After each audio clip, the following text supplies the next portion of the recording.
Chia बोलती है कि उसने वो गुनाह नहीं किया है, जिसके बाद उसे 5 साल की सजा मिल जाती है। तभी वो अपने होश में आती है। चिया कुछ सोच रही होती है, तभी वो अपना फोन उठाती है और पार्क यून-सो से बोलती है कि आखिर इन सब चीजों का मतलब क्या है। चिया बोलती है कि वो इन सब बातों को रिपोर्ट कर देगी, क्योंकि आजकल टैक्सी में डैश कैम आते हैं और ये सब चीजें रिकॉर्ड हो गई होगी, जिसकी वजह से अब तुम तो गए। चिया बोलती है कि आखिर तुम ऐसा कैसे कर सकते हो, जिसके बाद पार्क यून-सो जोर जोर से हंसने लगता है पागलों की तरह। वो बोलता है कि वो डैश कैम के बारे में बिल्कुल ही भूल गया था, इसलिए वो उसकी रिपोर्ट कर सकती है जाके।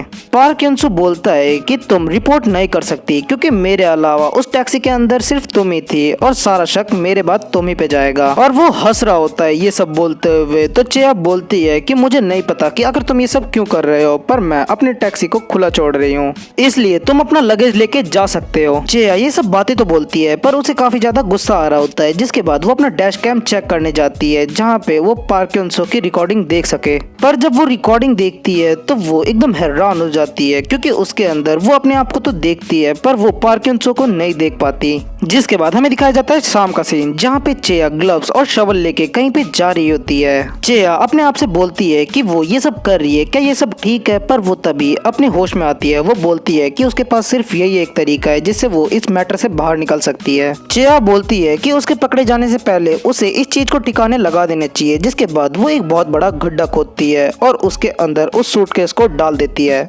जिसके बाद चिया रोने लगती है, पर वो अपना होश संभालती है और उसके ऊपर मिट्टी डालना शुरू कर देती है। चिया बोलती है कि मुझे माफ करना, जिसके बाद उसका काम खत्म हो जाता है और वो बोलती है कि फाइनली ये सब ओवर हुआ।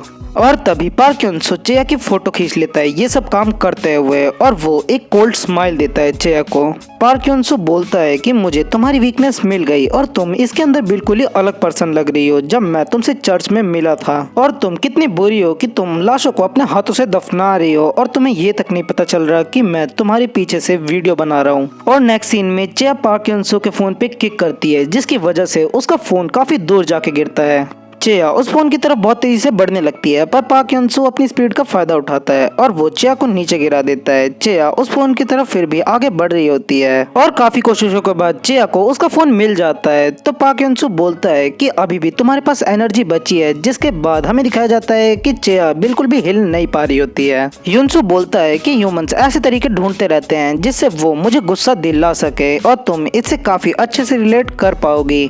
जिसके बाद वो चिया के हाथों में से अपना फोन ले लेता है और वो बोलता है एक बात कि तुम लोग कभी भी नहीं समझोगे कि मास्क के पीछे आखिर कौन है। यून-सो चिया का मुंह पकड़ता है और वो बोलता है कि अगर तुम जेल नहीं जाना चाहती तो तुम अब से वैसा ही करोगी जैसा मैं तुम्हें बोलूंगा। तुम्हें सिर्फ हर हफ्ते एक पर्सन को इस एड्रेस पे लेके आना है। यून-सो बोलता है कि एटलीस्ट तुम मुझे हाँ या ना में जवाब तो दे ही सकती हो। जिसके बाद वो अपना हाथ हिलाता है तो चिया का मुंह अपने आप ही हिल रहा होता है और ना चाहते हुए भी चिया उसकी हाँ में हाँ मिला रही होती है और वो बोलती है कि मुझे नहीं पता कि आखिर मेरा सर अपने आप कैसे हिल रहा है। जिसके बाद हम लोग देखते हैं यून-सो को, जो कि चिया के सामने एक डेविल की तरह खड़ा होता है और उसकी आंखें भी चमक रही होती हैं। तभी चिया अपने सपने से जाग जाती है और वो बोलती है कि 6 दिन गुजर गए हैं और उसके पास 24 घंटे से भी कम का समय बचा हुआ है और उसने अभी तक वो काम नहीं किया जो उसे यून-सो ने दिया था। चिया बोलती है कि वो यून-सो के बारे में रिपोर्ट भी नहीं कर सकती और आखिर अब वो क्या करे। सीन शिफ्ट होता है, हमें दिखाया जाता है चिया को, जो कि काम कर रही होती है। वो बोलती है कि अब कुछ भी नहीं हो सकता क्योंकि टाइम भी ऑलमोस्ट खत्म ही होने वाला है। वो सोचती है कि अगर कल वो चर्च ना जाए तो उसके संग क्या होगा। तभी उसको यून-सो की बात याद आती है, जिसके बाद बोलती है कि वो यून-सो का दिया हुआ काम कर सकती है।